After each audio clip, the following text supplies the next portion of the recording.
नमस्कार। नुकतीच उरीमध्ये जी दुर्दैवी घटना घडली त्यामध्ये आपले जे जवान शहीद झाले त्यांना सुरुवातीला भावपूर्ण श्रद्धांजली अर्पण करूयात आणि आशा करूयात की त्यांचं हे बलिदान अजिबात वाया जाणार नाही। होतं असं की अशा प्रकारच्या घटना घडतात तेव्हा आपण त्याच्यावर त्या काळापुरता त्या वेळापुरता चर्चा करतो, विचार करतो, काहीतरी उपाय शोधण्याचा प्रयत्न करतो, पण कालांतराने आपल्या दैनंदिन कामकाजामध्ये आपण ह्या गोष्टी या घटना विसरतो। आता इथे हा विसरणं हा जो शब्द आहे त्या शब्दाला धरून आजची चर्चा आपण थोडीशी पुढे नेऊयात। कारण तसं तर विस्मृती किंवा विसरणं ही एक नैसर्गिक प्रक्रिया आहे आणि जर आपण काही गोष्टी विसरल्या गेल्या नाही आपल्याकडनं तर कदाचित आपलं जगणं फार अवघडही होईल। त्यामुळे काही गोष्टी विसरणं हे जसं आपल्यासाठी उपयुक्त आहे, उपयोगी आहे, तसंच त्याचा अतिरेक झाला तर तो आजार किंवा रोगामध्ये त्याचं परिवर्तन होतं हेही महत्त्वाचं आहे।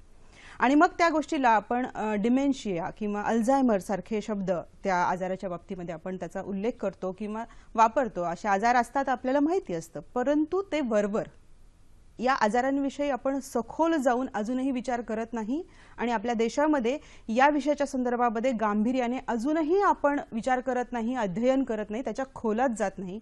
पण मंडळी, भविष्यामध्ये डिमेन्शिया किंवा अल्झायमर सारखे आजार आपल्याला खूप मोठ्या प्रमाणामध्ये आपल्या देशाला भेडसावणार आहेत। कारण आज आपण जो आपल्या तरुणांचा देश म्हणतोय ना, तो उद्या हेच तरुण वृद्धाप काळामध्ये जाणार आहेत किंवा वृद्ध काळामध्ये जाणार आहेत आणि तेव्हा हा प्रश्न आपल्याला फार मोठ्या प्रमाणात भेडसावणार आहे।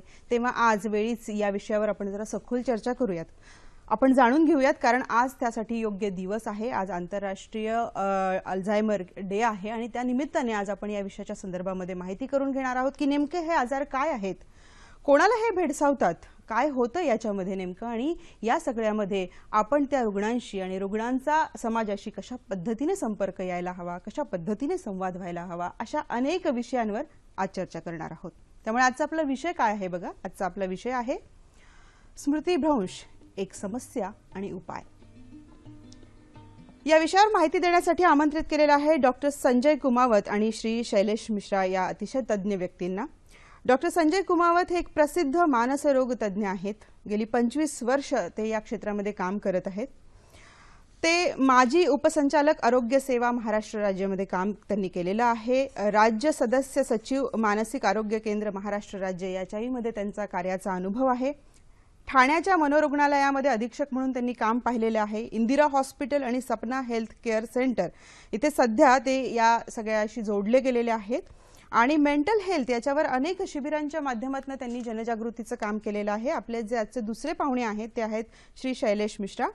यांनी सिल्वर इनिंग ही संस्था याचे ते संस्थापक आहेत आणि ही संस्था वृद्धांच्या प्रश्नांवर काम करते। त्यांना 2008 चा कर्मवीर पुरस्काराने सन्मानित करण्यात आलेलं आहे। त्याचप्रमाणे अनेक पुरस्कारांनाही त्यांना सन्मानित केले गेलेलं आहे। 15 वर्षापासून ते या विषयावर मंडळी काम करतात आणि ज्येष्ठांसाठी निवारा किंवा निवासी व्यवस्था त्यांनी स्थापन केलेली आहे।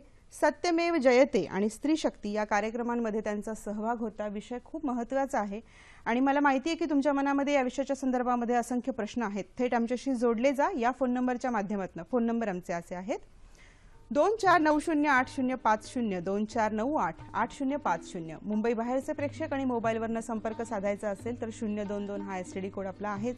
तो तुम्हाला माहिती आहेच. तर या फोन नंबरच्या माध्यमातून आपण आमच्याशी संपर्क साधा आणि या महत्त्वाच्या विषयावर काही प्रश्न असतील, काही शंका असतील किंवा काही मतं असतील आमच्यापर्यंत येऊ द्या. कार्यक्रमाला सुरुवात करते. सर, सखी सह्याद्रीमध्ये आपल्या दोघांचं मनापासून मी स्वागत करते. नमस्कार. काय आपल्याकडे आपण फार म्हणतो की आपण वृद्धांच्या बाबतीमध्ये काळजी घ्यायला हवी, आदर्श गोष्टी आहेत या आणि त्याच्यावर चर्चा किंवा गप्पा होते. कृतीमध्ये ह्या गोष्टी किती येतात हा खरं खूप मोठा प्रश्नचिन्हच आहे सर. परंतु आपण असं जेव्हा म्हणतोय की वृद्धांच्या समोर भेडसावणारी फार मोठी समस्या, तेव्हा मला तुम्ही मगाशी बोलता बोलता सांगितलं की नाही मॅडम, आता ही फक्त वृद्धांपुरती मर्यादित राहिलेली नाही, तर तरुण लोक सुद्धा या प्रॉब्लेमला फेस करतायत सध्या.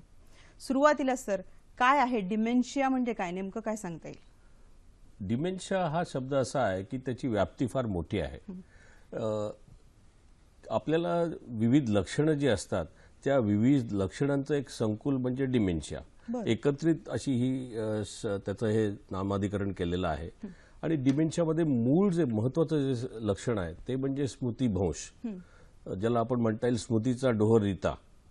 या स्मृतिभ्रंशाबरोबरच स्मृती किंवा बुद्धिजीवी अशी जी मेंदूची कार्य आहेत त्या कार्यांशी संबंधित ज्या आपल्या घडामोडी दैनंदिन आहेत त्या घडामोडींवर परिणाम होणे. आता उदाहरणार्थ, एक महिला म्हणून एखाद्या महिलेला आपण सांगितलं की 4 कप चहा बनव, तर 4 कप चहा बनवायला तिला किती कप पाणी घ्यायचं, त्यात किती चमचे साखर टाकायची, किती कप दूध टाकायचं, त्याच्यात पावडर किती टाकायची आणि या सगळ्या गोष्टीला किती वेळ त्या गॅसवर आधन द्यायचं, ह्या सगळ्या गोष्टी एक एक करून त्या स्त्रीसाठी या डिमेन्शिया प्रकारात कॉम्प्लिकेटेड होतात, कठीण होऊन जातात.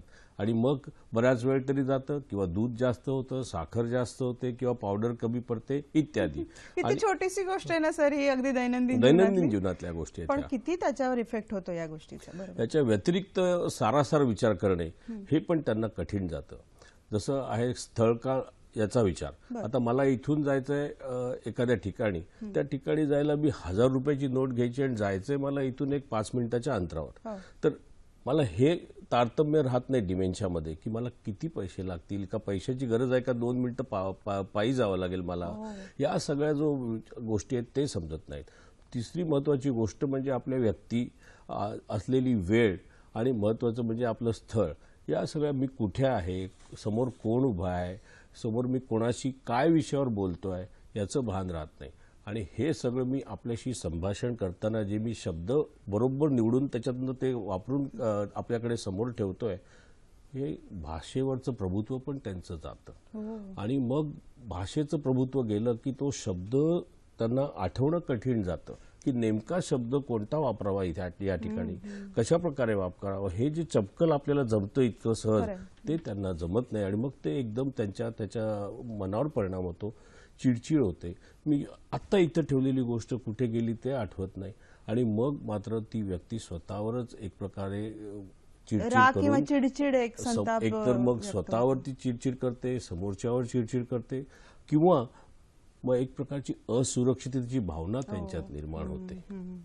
या सगळ्या गोष्टींच्या संकुलाला डिमेन्शिया असं म्हणतात. त्याच्यातला तुम्ही म्हणता की अल्झायमर हा एक प्रकार आहे. नक्कीच, तर त्या प्रकाराकडे आपण येऊयात. आपल्याला तत्पूर्वी रवींद्र कुडाळकर पुण्यावरनं प्रश्न विचारतायत, ते काय म्हणतात बघूयात. हॅलो. नमस्कार मॅडम. नमस्कार. माझे 3 प्रश्न आहेत. पहिला प्रश्न मला असा विचारायचा आहे की स्मृतिभ्रंशाच्या बाबतीमध्ये अनुवंशिकतेची काही शक्यता असते का? दुसरं म्हणजे मला असं विचारायचं आहे की धावती जीवनशैली, मानसिक ताणतणाव, करिअर आणि शिक्षणाचे टेन्शन यामुळे युवा पिढीने स्मृतिभ्रंश होऊ नये म्हणून काय दक्षता घ्यावी? आणि तिसरा प्रश्न, ज्येष्ठ नागरिकांच्या बाबतीमध्ये स्मृतिभ्रंश झाला असेल तर कुटुंबातील सदस्यांनी काय दक्षता आणि काळजी घ्यावी? धन्यवाद. नक्कीच रवींद्रजी, हे तिन्ही प्रश्न महत्त्वाचे आहेत आणि आम्ही पूर्ण कार्यक्रमामध्ये या 3 प्रश्नांवरच आपण चर्चा करणार आहोत. त्यामुळे जसा जसा कार्यक्रम पुढे जाईल तसं तसं त्यांच्या प्रश्नांना आपोआपच उत्तर मिळत जाणार आहे. तरी पण सर, त्यांचा जो पहिला प्रश्न आहे ना, अनुवंशिक हा आहे का, तर त्याबद्दल आपण काय सांगू शकतो? कसं आहे की आपल्या ज्या जी जीन्स आहेत त्या जीन्समध्ये 16 नंबरची जी गुणसूत्र आहेत त्या 16 नंबरच्या गुणसूत्रांवर एक ॲपोई नावाचं एक प्रथिन असतं. आणि या प्रथिनात जो दोष होतो त्या दोषामुळे पुढील जनरेशनवरती डिमेन्शिया आजार होण्याची शक्यता असते. त्यामुळे अनुवंशिकता आणि डिमेन्शिया यांचा नक्कीच अर्थार्थी संबंध आहे. आणि तशा प्रकारचं गुणसूत्र त्यांनी शोधून काढलेलं आहे. बरोबर सर, आपण डिमेन्शियावर आता बोललो. युवकांनी काय काळजी घ्यावी, कुटुंबांनी काय काळजी घ्यावी, त्या प्रश्नांकडे आपण येऊयात ओघाने. परंतु मग तुम्ही म्हणता की डिमेन्शिया मधला एक प्रकार अल्झायमर हा आहे. बरोबर. तर तो काय आहे आणि त्याच्यात एक्झॅक्टली काय होतं, म्हणजे मेडिकली काय होतो बदल, तोही त्याच्या अनुषंगाने जरा सांगितलं तर बरं होईल सर. अल्झायमर डिमेन्शिया आणि इतर डिमेन्शिया यांचं वैशिष्ट्य असं की अल्झायमर्स डिमेन्शिया हा केव्हा सुरू झाला आणि केव्हा त्याचं गंभीर स्वरूप आपल्यासमोर आलं हे आपल्याला लक्षातच येत नाही. आणि जेव्हा लक्षात येतं तेव्हा आपल्याला तोपर्यंत अशा प्रकारे निदान प्रयत्न तरी करता येतात की बाबा काहीतरी औषधोपचार आहेत, याच्यावर काहीतरी बाकीचे मार्ग आहेत की ज्याप्रमाणे आपण त्याचं जीवन सुसह्य करू शकू. अल्झायमर डिमेन्शियामध्ये मेंदूमध्ये काही अशा प्रकारचे बदल घडतात की ज्यामध्ये जी आपल्या मेंदूच्या पेशींमध्ये काही प्रथिनं असतात, ती प्रथिनं मेंदूचे जे पेशी आहेत या पेशींच्या ज्याला बॅटरीज आहेत, बॅटरीज म्हणजे मायटोकॉन्ड्रिया, या बॅटरीजना उद्ध्वस्त करतं. आणि मग काय करतं की ती प्रथिनं त्या ठिकाणी जमतात आणि ही विघातक प्रथिनं जमल्यामुळे मेंदूचं पेशींचं कार्य बिघडतं. ही काही ठिकाणी म्हणजे त्या मेंदूची जी संप्रेरक असतात, ज्याला म्हणतो आम्ही ऍसिटिल कोलिन म्हणा किंवा डोपामाइन म्हणा, अशा प्रकारच्या युक्त संप्रेरकांवरती मेंदूचा परिणाम करतात आणि त्याचा परिणाम एवढा प्रचंड होतो की मेंदूचं कंप्लीट जे संदेशवहन यंत्र किंवा मेंदूचं कार्य असतं ते बंद पडतं. आणि मेंदूच्या ठराविक भागांवरती जर आपण या पेशी जमल्या आणि त्यांनी या पेशी जर नष्ट केल्या तर मेंदूची जी उच्च प्रतीची कामं असतात, म्हणजे विचार करणं, लक्षात ठेवणं, नंतर नवीन ज्या गोष्टी असतात त्यांचं संकलन करणं, योग्य वेळी त्या गोष्टी आठवून ठेवणं, सारासार विचार करणं, या सगळी उच्च प्रतीची कामं मेंदूची मात्र ढासळतात आणि कोसळून पडतात. बरोबर सर, शलाका गाडगीळ कल्याणवरनं प्रश्न विचारतात, आधी काय म्हणतात ते घेऊयात. हॅलो. नमस्कार. नमस्कार. मी शलाका गाडगीळ कल्याणहून प्रश्न विचारते. बोला. माझा प्रश्न असा आहे की स्मृतिभ्रंश हा जो प्रकार आहे तो कितव्या वर्षी सुरू होतो आणि तो होऊ नये म्हणून काही म्हणजे उपाय आहेत का, आणि तो प्रत्येकाला होतोच का? नक्की शलाकाजी, खूपच चांगला प्रश्न आहे सर. होऊ नये म्हणून आपण शारीरिक दृष्टिकोनातून आहार विहार याच्या दृष्टीने आपण विचार करणारच आहोत, पण एकूणच काय उपाययोजना करायला हव्यात, होऊ नये यासाठी काय काळजी घ्यायला हवी आपण? असं बघायला घेतलं तर अल्झायमर हा डिमेन्शिया सांगितलं साहेबांनी की 60 वर्ष आणि त्याचा वरचल आयु याचा होतो, पण आता हल्ली युवा पिढीला पण होतो. म्हणजे 60 वर्षाच्या वरच्या व्यक्तींना जनरली होऊ शकतो सर्वांना, पण आता तसं राहिलेलं नाही. असं नाही, आता 50 वर्षाचा लोकांना पण होतो. आमच्याकडे फोन येतो 40-45 वर्षाच्या लोकांचा पण होतो. पण याला होऊ नये म्हणजे आपण 35 आणि 40 वर्षापासून करायला लागतो. असं नाही की 60 वर्ष झाली आता मला होणार नाही, मी आता 45-35 आहे तर मला काय करायला पाहिजे? जंक फूड बंद करायला पाहिजे. मैदाची आयटम म्हणजे आपण कोका कोला एक ड्रिंक आहे किंवा पिझ्झा आहे, बर्गर आहे, वडापाव, घी, पापड, अचार, हे सर्व बंद करायला लागतो. कारण हेल्दी हार्ट, हृदय हा याचा पाठीमागचा एक धोरण आहे. म्हणजे हे हेल्दी हार्ट असेल तर तुम्ही याला प्रिव्हेंट करू शकता. याच्या अतिरिक्त ऍक्टिव्ह ब्रेन, म्हणजे भारतामध्ये एक असं माइंडसेट झालेलं आहे की मी रिटायर झालो. म्हणजे रिटायर कसा होऊन झालो? आपण रिटायर कामावून होतो, आयुष्यान होत नाही. तेव्हा आपण आयुष्यान रिटायर होतो तेव्हा आपण लाईफ पूर्ण आपण जगणार आहोत. आपले मुले बाला आपला मरायला देणार नाही, कारण हॉस्पिटलमध्ये ऍडमिट करणार, 100-90 वर्ष जिंकणार आपण. त्यावेळी आपण त्याला ऍक्टिव्ह ब्रेन करायला पाहिजे. म्हणजे आपण क्रॉसवर्ड किंवा ब्रेन गेम किंवा नवीन लर्निंग, साहेबांना सांगितलं तसं आपल्याला कदाचित एक नवीन भाषा शिकता येतं काय? मी मराठी भाषा आहे तर मला संस्कृत शिकता येतं काय, गुजराती किंवा तमिळ किंवा फॉरेन लँग्वेज, किंवा मला संगीत किंवा डान्स, हॉबीज, ऍक्टिव्ह, हे सर्व आतापासून सुरुवात करायला लागेल. मी 60 जाणार तेव्हा काठी हाती घेणार म्हणजे एकदम रिटायर होणार असं नाही. पण आजपासून हॉबीज, ऍक्टिव्हिटी, आणि महिलांना जास्त काळजी घ्यायला पाहिजे. बरोबर सर, महिलांचा मुद्दा महत्वाचा आहे आणि त्याच्यावर आपण विशेष बोलूयात. आपल्याला भारत वावळ डोंबिवलीवरनं प्रश्न विचारतात, काय म्हणतात बघूयात. हॅलो. हॅलो. हॅलो, नमस्कार मॅडम. माझा प्रश्न असा आहे की हा जो स्मृतिभ्रंश हा विकार आहे, हा डॉक्टर सांगितलं मेंदूचा विकार आहे, आणि हा विकार बऱ्या होण्याकरता मानसशास्त्राकडे जाणं आणि मानसशास्त्रावर कुठल्या प्रकारची ट्रीटमेंट घेतली जाते, आणि हा विकार बरा होण्यास किती कालावधी लागतो, आणि त्याचप्रमाणे एखाद्या कुटुंबामध्ये अशी व्यक्ती असेल तर तो त्या व्यक्तीविषयी आपल्या इतर व्यक्तींनी कशा प्रकारे वागणूक ठेवावी, म्हणजे ती व्यक्ती चांगल्या प्रकारे लवकर बरे होऊ शकेल, यावर आपण खूप प्रकाश टाकावा. धन्यवाद. नक्कीच भारतजी. भारत वावळजींनी आणि अनेकांनी जे काही प्रश्न विचारले, एक कॉमन प्रश्न होता की कुटुंबाने कशा पद्धतीने सपोर्ट करायला हवं. तो खूप मोठा विषय आहे आणि तो आपण घेऊयात काही वेळानंतर. पण तत्पूर्वी आपण मला मगाशी सांगत होतात, मला वाटतं तो मुद्दा जर आपण सांगितला, प्रेक्षकांपर्यंत ठेवला, तर अनेक गोष्टी त्यांना उलगडतील. 5 सकारात्मक गुणसूत्री आपण मला सांगितल्या होत्या, त्या आपण जरा प्रेक्षकांपर्यंत पोहोचूयात. कसं आहे की सात्विकता, श्रमिता, सक्रियता, समर्पकता आणि शैथिल्यता या 5 सनी सुरू होणाऱ्या गुणसूत्रींचा जर आपण अंमल जीवनात केला तर काही अडचण येण्याची शक्यता नाही. सात्विकता म्हणजे जसं शैलेश मिश्रांनी सांगितलं, सात्विक सकस आहार हा अत्यंत महत्त्वाचा आहे. श्रमिता म्हणजे एक नियमित व्यायाम, योगा, ध्यानधारणा इत्यादी करणे. सक्रियता म्हणजे आपल्या ज्या जीवनातल्या ज्या काही आपल्याच्या ॲक्टिव्हिटीज आहेत त्यात स्वतःहून आपणहून भाग घेणे, आपल्या गोष्टी स्वतः करणे, त्यासाठी कोणाला करायला लावण्यापेक्षा आपण जर त्या केल्या तर नक्कीच एक प्रकारचे श्रम आपल्या शरीराला राहून मन पण त्याच्यामध्ये गुंतवलं जातं. समर्पकता, आज आपण सोशल नेटवर्किंगच्या फार आहारी गेलेलो आहोत, पण काही प्रमाणात सामाजिकीकरण अत्यंत आवश्यक आहे. आपला एखादा ग्रुप असावा, आपला एक मित्र परिवार असावा, आपल्या कुटुंबातील किंवा आपल्या जॉईंट कुटुंबातील ज्या काही आपल्या घडामोडी असतील त्याच्यामध्ये आपण सक्रियपणे सहभाग घेणं अत्यंत आवश्यक ठरतं. आणि शैथिल्यता म्हणजे कोणतं तरी एक अधिष्ठान असावं, मग ते धार्मिक असावं किंवा मग स्पिरिच्युअल असावं, पण त्या अधिष्ठानामुळे मनाला शांती तरी मिळेल.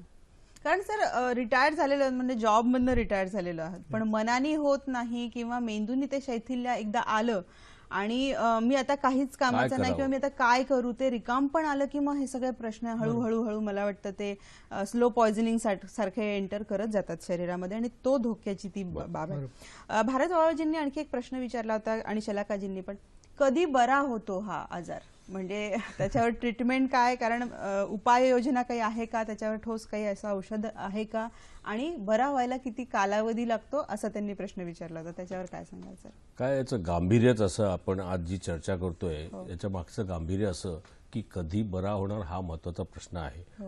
बरा होण्याची जी आपल्यापुढे आव्हानं आहेत त्याच्यामुळेच हा आजार शक्य तेवढा टाळता येईल तेव्हा काय करता येईल, आणि महत्त्वाचं म्हणजे जर आलाच तर त्याच्यामुळे आपला जो मेंदूचा आणि बुद्धीचा जो ऱ्हास आहे तो कशा प्रकारे कमी प्रमाणात करता येईल, आणि जो काही ऱ्हास झाला आहे तेही स्वीकारून आपलं जीवन अधिकाधिक किंवा त्या रुग्णाचं जीवन अधिकाधिक कसं सुसह्य करता येईल याच्यासाठी आपण आज इथे चर्चा करत आहोत. हा आजार पूर्णपणे बरं औषध दिलं आजार ठीक झाला जसं आपण म्हणू शकत नाही. टायफॉइड म्हणा किंवा इतर कोणताही आजार म्हणा, मुदतीचा ताप घ्या, औषधं दिली, आजार ठीक झाला, प्रश्न मिटला, तसं इथे नाही आहे. कारण वय आहे, वाढणारी प्रक्रिया आहे.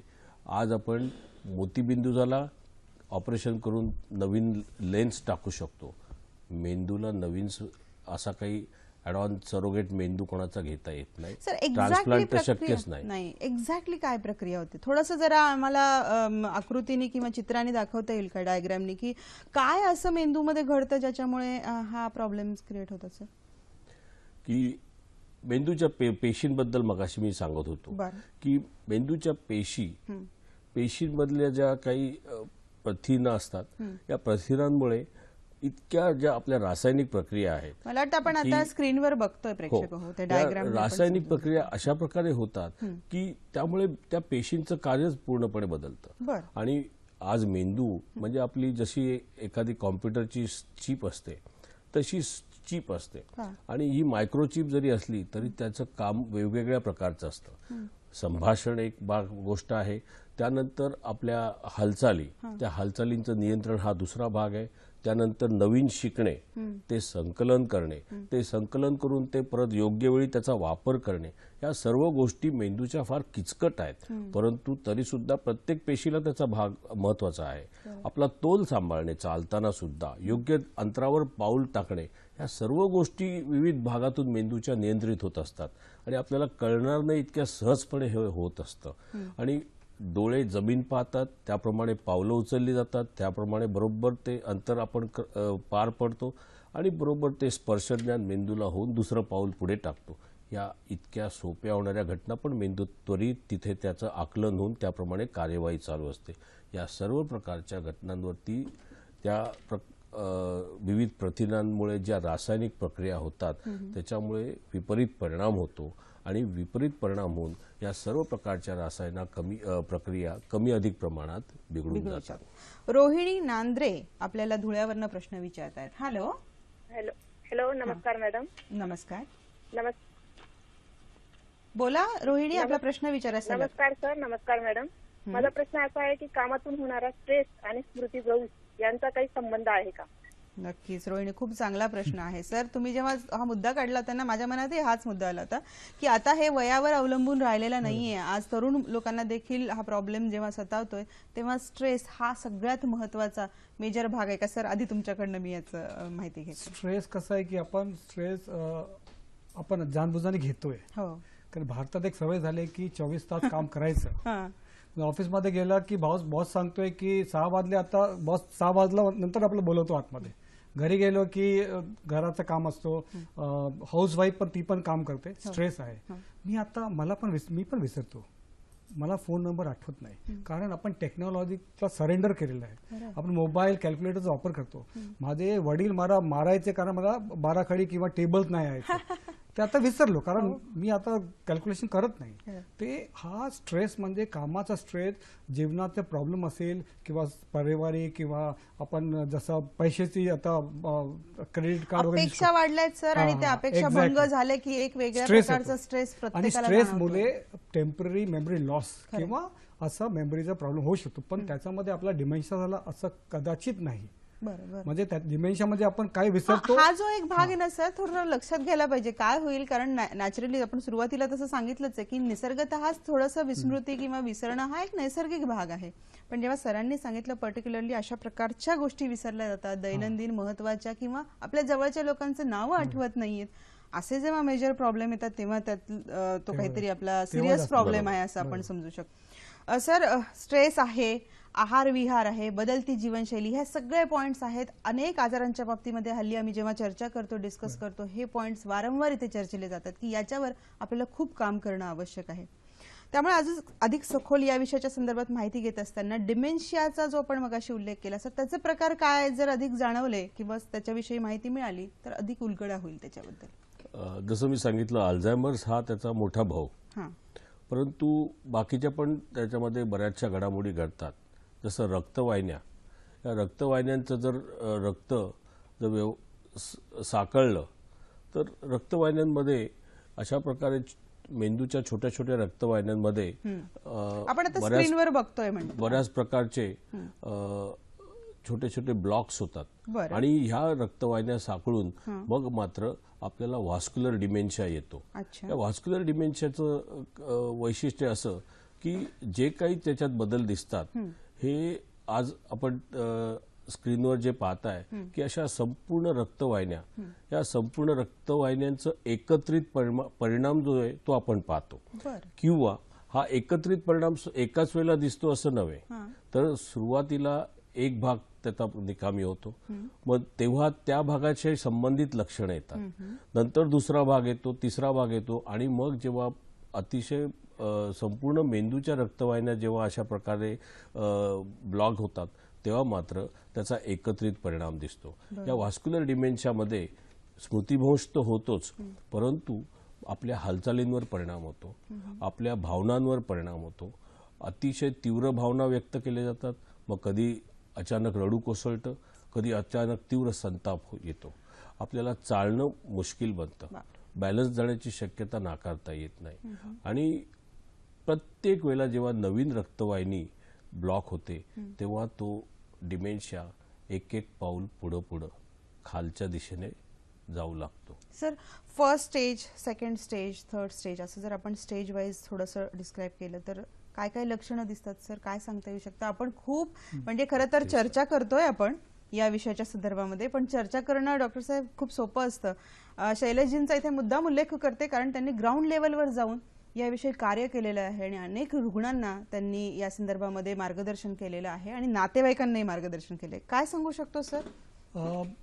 पहिला जो स्टेज असतो त्याच्यामध्ये आपण असं विसरतोय की आता मी जेवण काय केलंय की नाही. म्हणजे आता तुम्ही विचारलं की आज जेवणमध्ये काय होतं, तुम्ही असं विसरणार की मी चपाती होती की भाजी कुठली होती विसरलो. किंवा आपण असं पण होऊ शकतो की तुम्ही आता कसं आलं, म्हणजे तुम्ही बसनी आलो की टॅक्सीनी आलो तर विसरतो.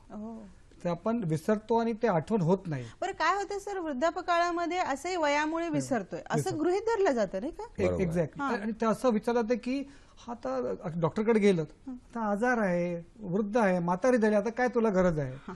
हे असला मेडिकल प्रोफेशन जनरल फिजिशियनला पण हे असं हे आहे. पण त्याच्यामध्ये एक आणखी असं आहे की आपण कारची चाबी आहे ती आपण कुठे ठेवतो, एक आपलं ठिकाण असेल टीव्हीचा इथं किंवा कपाटावर, ती मी एक कारची चाबी फ्रीजमध्ये ठेवली आणि भाजी ती मी कपाटामध्ये ठेवली तर काय होणार, दैनंदिन करणारा व्यवहार आपण विसरतो. तर पहिला स्टेज झाला. बरोबर सर. मग दुसऱ्या स्टेजकडे येऊयात. तत्पूर्वी आपल्याला फोन आलेला आहे. शीतल बोलतायत आपल्याशी, काय म्हणतात बघूया. हॅलो. हॅलो. हा मला असं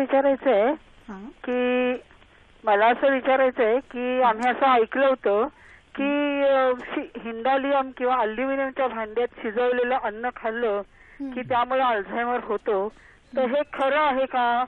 आणि दुसरी गोष्ट, मला असं बरेच वेळा असा अनुभव होतो की एखादी साधी गोष्ट असते की एखादा साधा प्रॉपर शब्द असतो पण तो त्यावेळेला आठवत नाही, डोळ्यासमोर दिसत असतो, तर ही ह्याची सुरुवात असू शकते का, असं मला विचारायचंय. नक्कीच नक्कीच शीतलजी, म्हणजे आपण जी चर्चा करतोय ना, अनेकांच्या मनात हा प्रश्न आता या क्षणी आला असेल सर. मला खात्री आहे की अनेकांना असं होतं की साध्या गोष्टी अरे मी विसरले. जसं तुम्ही पहिल्या स्टेजच्या बद्दल सांगितलं ना की चावी कुठे ठेवली आहे लक्षात नाही, किंवा रोजच्या गोष्टी ज्या आपण ज्या विशिष्ट ठिकाणी ठेवतो त्या कुठे ठेवल्यात हे लक्षात येत नाहीये. तर हे नॉर्मली घडतं का, किंवा मग असं काही घडत असेल तर ही स्टेज आहे, सुरुवात आहे असं आम्ही समजायचं का? काय म्हणजे कसं असतो की दररोज असं होत असतो. एकदा कधी झालं तर ठीक आहे, मी विसरलो चाबी कुठे ठेवली, किंवा आपण ते नंतर पण माहीत पडत ओके. पण नेहमी काम करणारा वस्तू विसरतो. आपण बँकला जातो, रस्त्यामध्ये जाऊन असं विसरतो की मी कुठे आलो. कधी कधी आपण झोपत असतो आणि झोपानं उठलो आणि असं वाटलं की आता रात्री 2 वाजता आंघोळ करायची आहे किंवा जेवण करायचं आहे. हा प्रकारचा जो परिणाम आहे ते आपण नेहमी परत होत असतो. त्यामध्ये तुम्हाला काहीतरी प्रॉब्लेम आहे. त्याच्यामध्ये जवळचा डॉक्टर किंवा सायकेट्रिस्ट किंवा न्यूरोलॉजिस्टकडे जाऊन आपली तपासणी करून घ्यायची. पण सर आपल्याकडे ना आपण जसं शारीरिक दृष्ट्या लगेच काही प्रॉब्लेम झाला की डॉक्टरांकडे जातो, मनाच्या ठिकाणी किंवा मेंदूच्या ठिकाणी अशा गोष्टी घडत असल्या की आपण त्याच्याकडे दुर्लक्ष करतो, वयाचा भाग आहे असं म्हणून, आणि तिथेच मला वाटतं सगळी फसगत होते या बाबतीमध्ये. तरी त्यांनी एक आणखी प्रश्न विचारला होता की विशिष्ट प्रकारच्या धातूमध्ये बनवलेले जर खाद्यपदार्थ खाण्यात आले तरी असे प्रकार होतात असं त्यांनी ऐकलंय, बरोबर आहे का? कसं आहे की जी विविध रसायनं असतात, मग इंडस्ट्रीमधले असू देत किंवा जसं आपल्याकडे शीस आहे किंवा पारा किंवा मर्क्युरी आहे, अशा प्रकारच्या हेवी मेटल्समुळे सुद्धा त्या मेटल्सचे डिपॉझिट मेंदूच्या पेशींमध्ये बसतात आणि त्यांचा एकत्रित परिणाम कालांतराने डिमेन्शियाच्या रूपाने दिसतो. परंतु ॲल्युमिनियमच्या बाबत मात्र अशा प्रकारे कोणताही दावा किंवा कोणत्याही प्रकारचा वैद्यकीय दाखला आपल्याकडे उपलब्ध नाहीत की त्याच्यामुळे डिमेन्शिया होतो. आपण जे म्हटलात की जे विसरतात ते मात्र ॲब्सेंट माइंडेडनेस किंवा कधीकधी आपल्या ताणतणावामुळे दैनंदिन कामाच्या ओझ्यामुळे आपल्याला एखाद दुसरा शब्द विसरायला होतो. ते साहजिक आहे, ते तुम्हाला मला सर्वांना होतं. खरं, बरोबर. या विषयाच्या संदर्भामध्ये अशीच माहिती घेऊयात आणि ब्रेकमध्ये जाण्यापूर्वी मला वाटतं आपण ब्रेक घेण्यापेक्षा मला वाटतं विषय कंटिन्यू करूयात, कारण ब्रेक घेणार होते मी पण इथे थांबवते सर, कारण महिलांचा विषय माझ्या डोक्यात आलेला आहे आणि तो मुद्दा राहून जाता कामा नये सखीच्या मंचावरनं. काय सांगता येऊ शकेल सर, महिला फार मोठ्या प्रमाणामध्ये महिलांना हा प्रश्न आपल्याकडे भेडसावतोय का? एक महिलांचा मुद्दा आहे सर, आणि भारतामधल्या विशेषतः महिलांची आजची स्थिती या संदर्भातली काय आहे, आपण काय सांगाल सर? महिलांचं असं बघायला घेतलं की आता आपण जेव्हा वृद्ध होतो तेव्हा महिलांचं जास्त जगतात, पुरुष जास्त लवकर जातात, म्हणजे असं असतं. म्हणजे महिला फेमिनायझेशन ऑफ एजिंग, म्हणजे महिला वृद्धपणा जास्त असतात. तुम्ही जास्त जगलं म्हणजे तुम्हाला आजार होऊ शकतो, ब्लड प्रेशर, डायबिटीज किंवा अल्झायमर डिमेन्शिया. पण त्याच्यामध्ये कसं असतो, महिला आपण भारतामध्ये कसं माइंडसेट आहे की स्वयंपाक करणारी महिला, हाऊस वाईफ, फक्त बाळाला सांभाळणारी महिला, माझ्या वडिलांना सांभाळणारी सून, अशी म्हणजे महिलांचं असं आहे. ती माझी आई 40 वर्ष फक्त स्वयंपाक केलं, 4 दिवारीतून बाहेर गेलीच नाही. म्हणजे सोशली इनॅक्टिव्ह, साहेबांनी सांगितलं ते सोशली इनॅक्टिव्ह होते, समाजाशी संपर्क नसतो, फक्त स्वयंपाक, हॉबीज नाही, ऍक्टिव्हिटीज नाही, काही लर्निंग नाही. म्हणजे मेंदू हा आपला लेझी होतो, त्याला आराम पाहिजे. आणि तो आपल्याला परत हे सांगतो की काही काम करायचं नाही, फक्त स्वयंपाक करायचा. म्हणजे आपण जास्त त्याच्यामध्ये डिमेन्शिया होण्याची शक्यता असते महिलांना. आणि एक भारतामध्ये आणखी एक प्रकार आहे, विटॅमिन B12 ची कमी, याच्यामुळे महिलांना जास्त डिमेन्शिया, अल्झायमर होतो, आणि व्हेजिटेरियन लोकांना जास्त होतो.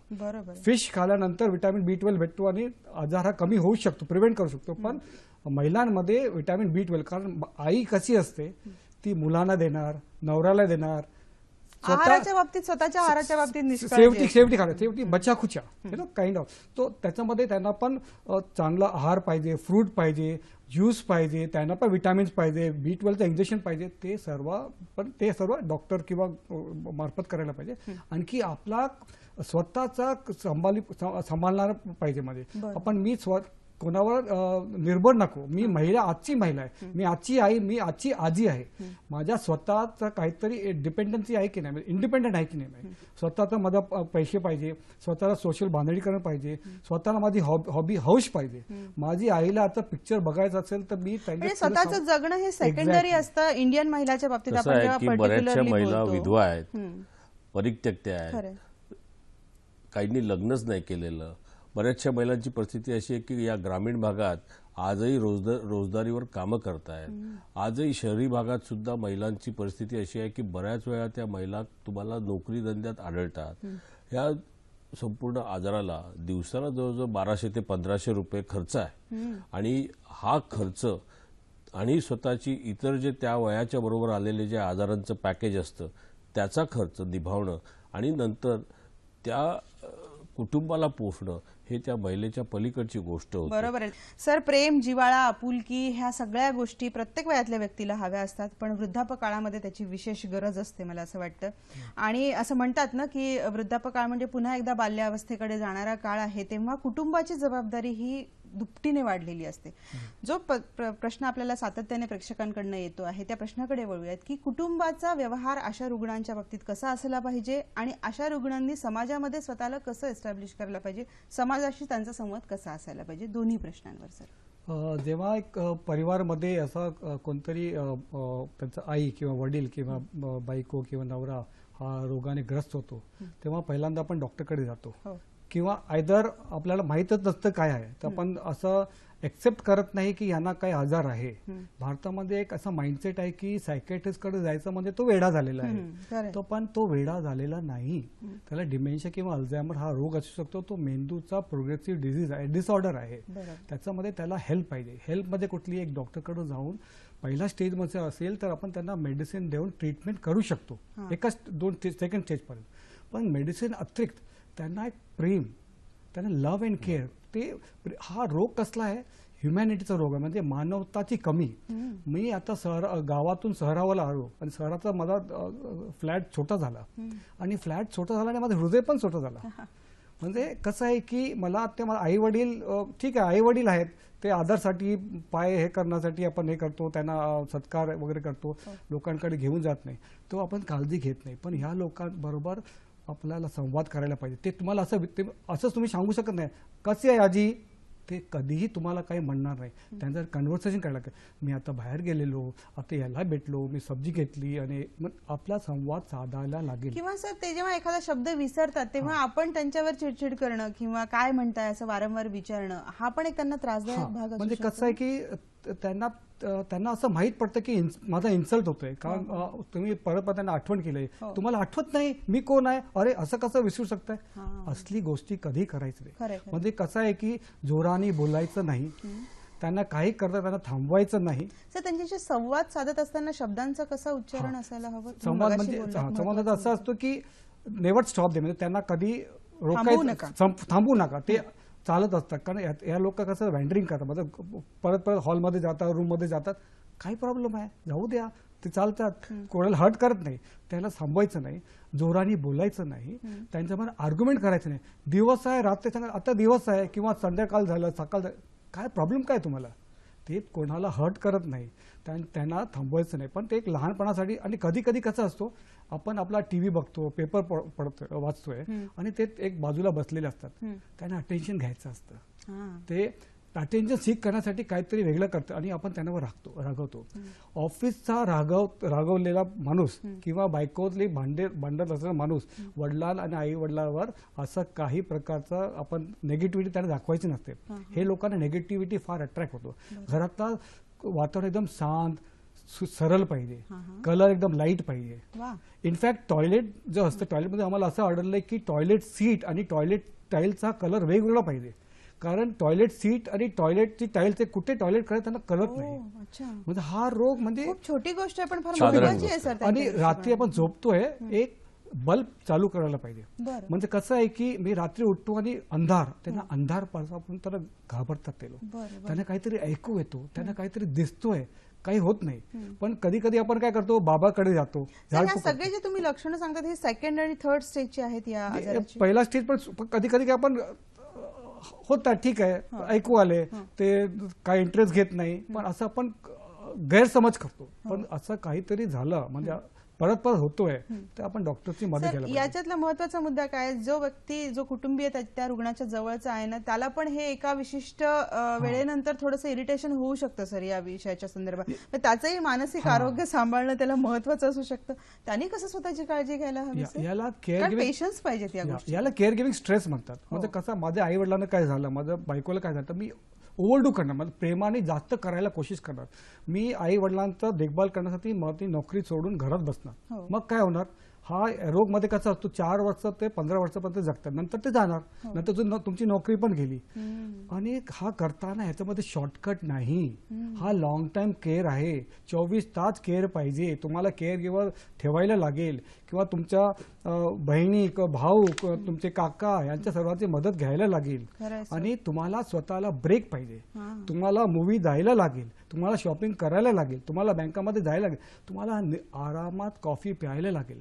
आणि याच्यामध्ये गिल्टी व्हायला नको. गिल्टी व्हायला महत्वाचं. म्हणजे आपण काही दुर्लक्ष नाही.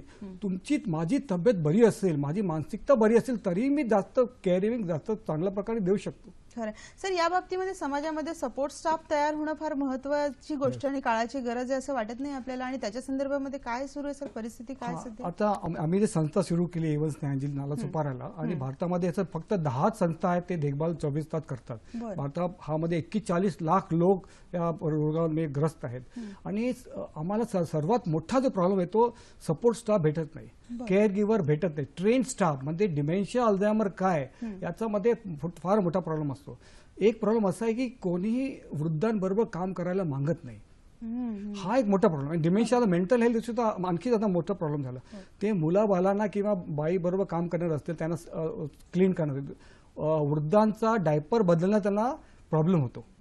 हा मोठा प्रॉब्लेम. तर केअर गिव्हर ट्रेनिंग म्हणजे आपण शाळामध्ये पाठ्यक्रम सुरू करायला पाहिजे. कोरिया आणि जपानमध्ये त्यांनी पाठ्यक्रम सुरू केले डिमेन्शिया अल्झायमरमध्ये का लहान मुलांना, कारण लहान मुला हा मुलगा असतो तो असं माझे आई आजोबा असं वागतात, त्यांना होऊ शकतो, हे आपल्याला फर्स्ट माहिती देणार आहे. म्हणजे कॉलेज स्टुडंट सोशल वर्कमध्ये डिमेन्शिया अल्झायमर किंवा सायकॅट्रिस्ट किंवा जनरल फिजिशियन किंवा पोलीस अधिकारी किंवा आपण जेव्हा आपण दूरदर्शनावर पाहतो की आपण यांना पाहिलं का, मी लहान होतो तर विचार करत होतो की हे कुठे गेलं, कुठे जातात हे लोक, वृद्ध माणूस कुठे, ते विसरतात, त्याने डिमेन्शिया अल्झायमर असतो. तर पोलिसला पण ट्रेनिंग द्यायला पाहिजे, लिगल लॉयर्सला, कारण प्रॉपर्टीचा डिस्प्यूट होतो.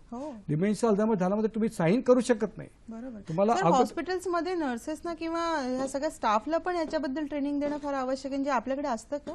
नाही, ट्रेनिंग देणं एवढ्यासाठी आवश्यक आहे. सर्वत्र म्हणजे ज्याला आपण जनरल हॉस्पिटल्स म्हणतो त्या ठिकाणी पण देणं आवश्यक आहे आणि ज्या ठिकाणी आपण विशेष मानसिक रुग्णालय म्हणतो त्या ठिकाणी पण आवश्यक आहे. कारण प्रत्येक डिमेन्शियाचा रुग्ण हा काही डिमेन्शियामुळेच हॉस्पिटलमध्ये जातो असं नव्हे. त्याला हृदयरोग किंवा सांधेदुखी किंवा फुफ्फुसाचा विकार, कोणताही शारीरिक विकार असल्यामुळे तो त्या ठिकाणी जाऊ शकतो. आणि मग मात्र डिमेन्शिया आणि शारीरिक विकार या दोघांचा गोंधळ होतो आणि त्यावेळेला ते जे त्या ठिकाणचे जे डॉक्टर किंवा नर्सेस या सर्वांनी त्या आजार, त्याचा डिमेन्शिया हा आजार पण समजावून घेणं आवश्यक आहे. केवळ मलमपट्टी हा त्याच्या शारीरिक आजारांवरती करून मानसिक आजाराकडे दुर्लक्ष करणं किंवा त्याची जाणीव नसल्यामुळे, मी म्हणत नाही जाणून बुजून, त्याची जाणीव नसल्यामुळे असं होण्याची शक्यता नाकारता नाही. बरोबर. म्हणजे एकीकडे वयामुळे शरीरही क्षीण होणं आणि दुसरीकडे स्मृतिभ्रंशासारखा आजार जडणं, ह्या दोन्ही गोष्टी जेव्हा एकत्र येतात तेव्हा ते थोडं त्रासदायक होतं रुग्णांसाठी देखील आणि त्यांना सांभाळणाऱ्यांसाठी देखील. त्यावेळेस सांभाळणाऱ्यांची जी जबाबदारी आहे ती जरा जास्त वाढते असं म्हणता येऊ शकतं. डॉक्टर साहेब, काय एक्झॅक्टली होतं ते? पुन्हा पुन्हा मागे एका विशिष्ट ठिकाणी एका विशिष्ट काळामध्ये येतात, त्यांची कॅसेट रिवाइंड होते आणि ते तिथेच थांबलेले आहेत, असं काही होतं का? का पुन्हा पुन्हा मागच्या गोष्टी आणि जुन्या गोष्टी अनेक रुग्णांकडनं काढल्या जातात? एक्झॅक्टली काय होतं त्यावेळेस? कसं आहे की IT च्या भाषेत बोलायचं झालं तर सॉफ्टवेअर अशा प्रकारे करप्ट होतं की हार्ड डिस्क मध्ये जे असतं ते व्यवस्थित राहतं आणि हार्ड डिस्क मध्ये जे असतं म्हणजे गतकाळच्या आठवणी, त्याच्यामुळे गतकाळच्या स्मृतींमध्ये रमणं तर त्यांना आवडतं. त्याच्यामुळे जसं आपण त्यांच्यासाठी ज्येष्ठ नागरिकांसाठी अशा प्रकारची काळजी घेताना ज्या काही आपण आरोग्यदायी सुविधा करतो त्या ठिकाणी सुद्धा मगाशी यांनी सांगितलं की आपलं जे रंग व संगती असते ती अतिशय संथ किंवा लाईट असावी. दुसरं महत्वाची गोष्ट म्हणजे त्या ठिकाणी जुन्या काळच्या गोष्टी ठेवाव्यात. मग जुनी घड्याळं, जुन्या काळचं ते असं मोठं तारखा असलेलं कॅलेंडर असं ठेवावं, हा, जेणेकरून त्यांना त्या जुन्या काळच्या किंवा तिथे जर ग्रामीण भागातून आले असतील तर एखादा पार असावा की त्यांना त्या ठिकाणी ती बसण्याची आवड असते पारावर वगैरे, तर त्या जुन्या काळच्या आठवणींमध्ये ते रमतात. त्याच्यामुळे तशा प्रकारच्या जर गोष्टी ठेवल्या तर त्या ठिकाणी त्यांना ते जरा जास्त सुसह्य होतं. म्युझिक थेरपी असेल, पेंटिंग असेल किंवा कोडी सोडवणं हा जो प्रकार आहे हा पण फायदेशीर ठरू शकतो. अशा आणखी कुठल्या गोष्टी फायदेशीर ठरू शकतात? आम्ही आमच्या संस्थांमध्ये किंवा आम्ही जेव्हा लोकांच्या घरी जातो तेव्हा म्युझिक थेरपी हा महत्वाचा भाग आहे. कुठलाही माणूस कुठलाही म्हणजे मेंटली हॅरेस असेल किंवा त्रासदायक असेल किंवा व्हायलेंट झालेला असेल त्याला आपण गाणे म्हटलं म्हणजे तो शांत होतो. म्युझिक मध्ये ते धर्माचा स्पिरिच्युअल पण होऊ शकतो किंवा जुनी गाणे पण असतात. पण म्युझिक ऐकताना फक्त म्युझिक ऐकायचं नाही, त्याला म्हणायचं. म्हणजे गाणे म्हणायची, तोंडाने म्हणायचं, म्हणजे त्याच्यामध्ये आपल्या ब्रेनचा उपयोग होतो. त्याच्यामध्ये दुसरा एक आहे रिफ्लेक्सोलॉजी. भारतामध्ये आपल्याकडे एवढा चांगला ट्रेझर आहे. म्हणजे काही आयुष थेरपी म्हणजे आपण आयुर्वेदिक, युनानी, होमिओपॅथिक, ऑल्टरनेट थेरपी आहेत. रेकी, टायची, रिफ्लेक्सोलॉजी हे सर्वांचा वापर करता येतो. पण कसं आहे की याच्यामध्ये रिसर्च किंवा फंडिंग किंवा सरकार किंवा अनास्था आहे आपल्याकडे या विषयाच्या म्हणजे संदर्भामध्ये. करायला पाहिजे. कारण आम्ही बघितलंय म्युझिक थेरपी करणारा आम्ही व्हायलेंट होतो आमच्याकडे. आम्ही 15 मिनिटं म्युझिक वाजवलं ते शांत होतो. किंवा डॉल थेरपी म्हणजे एक डॉल असते आणि ते आपण त्यांचा मांडीवर बसवलं ते एकदम शांत होतात. त्यांना असं वाटलं की अरे हा माझा मुलगा आहे किंवा नातू आहे, खेळायला लागतात. किंवा ब्लॉक गेम्स, ब्रेन गेम्स, हा कधी कधी असं वाटतं की हा लहान मुलांसाठी आहे. सर, हळदीचा वापर आहारामध्ये जास्त करावा असं मी ऐकलंय, बरोबर आहे? बरोबर. कारण कसं आहे की आम्ही रात्री झोपताना वॉर्म ग्लास म्हणजे गरम दूध मध्ये 1 चमच हळद टाकायची. हळदी मला क्युक्युमिन म्हणतात. त्याच्यावर रिसर्च झालेला आहे. भारतामध्ये कमी प्रकारचा डिमेन्शिया अल्झायमर कारण आपण स्पायसेस ज्यादा खातो, म्हणजे मसाला खातो. मसाल्यामध्ये असं नाही की तिखट खावं किंवा तेल किंवा अचार वगैरे खावं, पण हळदीचा वापर करण्यात म्हणजे त्याच्यामध्ये इन्सिडेन्स आहे की कमी होऊ शकतो. पण आता वी कांट से की इट विल नॉट हॅपन, म्हणजे प्रिव्हेंट करू शकत नाही, पण हळदीचा वापर केल्याने कमी होऊ शकतो. नक्कीच. मला वाटतं ह्या सगळ्या संदर्भामध्ये जर तुमच्या मनामध्ये काही प्रश्न असतील, शंका असतील किंवा कुठेतरी संपर्क साधून तुम्हाला उपाययोजना जाणून घ्यायच्या असतील तर त्यासाठी हेल्पलाईन नंबर आहेत. ते काही हेल्पलाईन नंबर आम्ही आता तुम्हाला स्क्रीनवर दाखवत आहोत आणि त्याचबरोबरीने आता आपण स्क्रीनवर बघू शकता. आणि त्याचबरोबरीने एक जो महत्त्वाचा नंबर आहे, जो नॅशनल हेल्पलाईन नंबर आहे, तो मी तुम्हाला सांगते. ARDSI हा नंबर आहे 0484 280 8088 हा हेल्पलाईन नंबर आहे, नॅशनल हेल्पलाईन नंबर आहे. मी पुन्हा एकदा नंबर सांगते, 0484 2808088. या ठिकाणी संपर्क साधून तुमचे जे काही प्रश्न असतील मनातले त्यांना तुम्ही उत्तर मिळवून घेऊ शकता. बरोबर सर? आपल्याकडे वेळ खूप कमी आहे आणि विषय खरं तर खूप गहन आहे. या विषयाच्या इतिहासाबाबतीतही आपल्याकडे माहिती होती, पण वेळेअभावी मी ती घेऊ शकत नाही. अगदी एका वाक्यामध्ये जाता जाता काय सांगाल सर? कसं आहे की डिमेन्शिया आजार हे आव्हान जरी असलं तरी ह्या आजाराला आपण योग्य प्रकारे काळजी आणि निगा राखल्यास, योग्य प्रकारे मगाशी सांगितल्याप्रमाणे मेंदूचे व्यायाम करून ऍक्टिव्हिटीज केले तर नक्कीच आपण यावर मात करू शकतो. भले उपचार नसतील पण नक्कीच शुश्रूषा आहे. नक्की सर, आपलंही हेच मत असेल असं मी गृहीत धरते आणि वेळेअभावी इथे कार्यक्रम थांबवते. कसा वाटला आपला कार्यक्रम आम्हाला अवश्य प्रतिक्रिया कळवत राहा. आता इथेच थांबते. नमस्कार, भेटूयात पुढच्या कार्यक्रमात.